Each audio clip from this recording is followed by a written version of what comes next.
Mix by DJ Pramod धुरे gram चोबा वाले।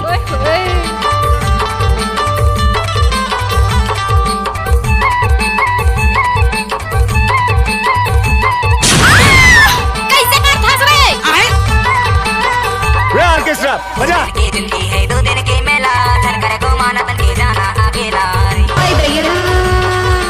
2 दिन की जिंदगी है 2 दिन की मेला चल कर घुमाना तन के जाना अकेला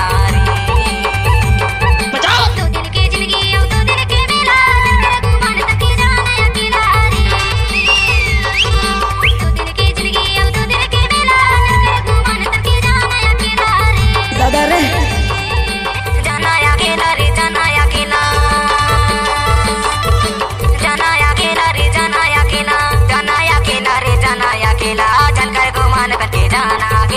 मिक्स बाय 2 दिन की जिंदगी हम 2 दिन के मेला चल कर घुमाने तक के जाना अकेला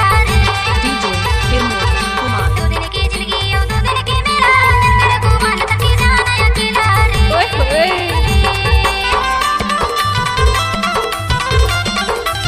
इस गाने को मिक्स किया है प्रमोद सिंह बाबू गांव चोबा वाले। गाने को मिक्स किया है प्रमोद सिंह बाबू गांव चोबा वाले। अच्छा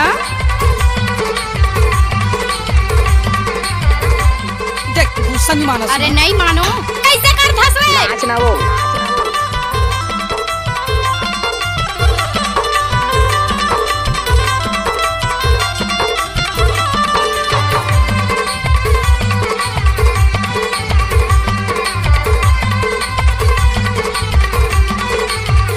चल हट पारा बस्ती संग मिल जुल रहले भाई पारा बस्ती संग मिल जुल रहले भाई राजा ही सोन चांदी संग जाही चल कर घुमान तक के जाना अकेला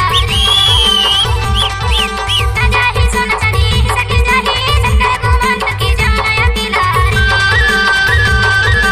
2 दिन की जिंदगी है 2 दिन की मेला चल कर घुमान तक के जाना अकेला 2 दिन की जिंदगी है 2 दिन की मेला चल कर घुमान तक के जाना अकेला प्रमोद कुमार चोबा वाले। नाचुरी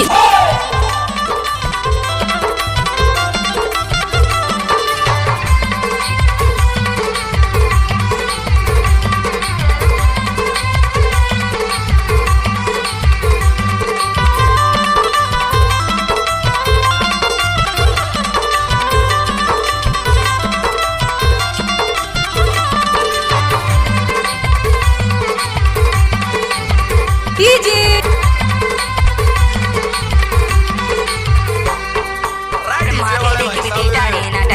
ब्रह्मा के लेके भी तारे न डरी जैसे कर काम का वैसे फल मिली जानकर को माना तक के जाना अकेला गजब माल है तो करता ही की जैसे कर काम का वैसे फल मिली जानकर को माना तक के जाना अकेला 2 दिन की जिंदगी हम 2 दिन के मेला चल कर घुमाने तक के जाना अकेला 2 दिन की जिंदगी हम 2 दिन के मेला चल कर घुमाने तक के जाना अकेला ये डीजे धुर्वे साउंड चोबा टोला। धुर्वे साउंड चोबा टोला।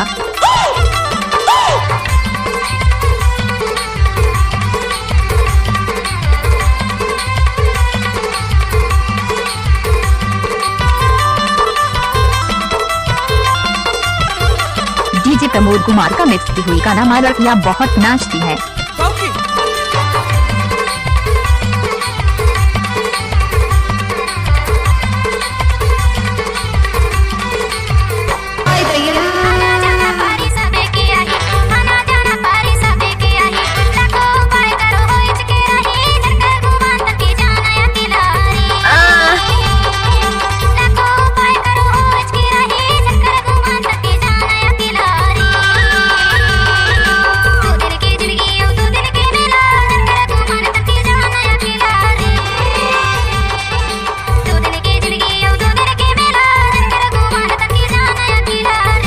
जा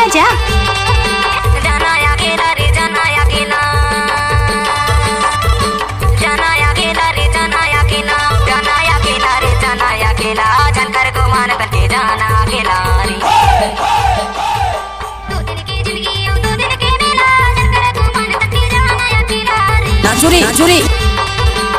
दिन की जिंदगी 2 दिन के मेला चल कर घुमान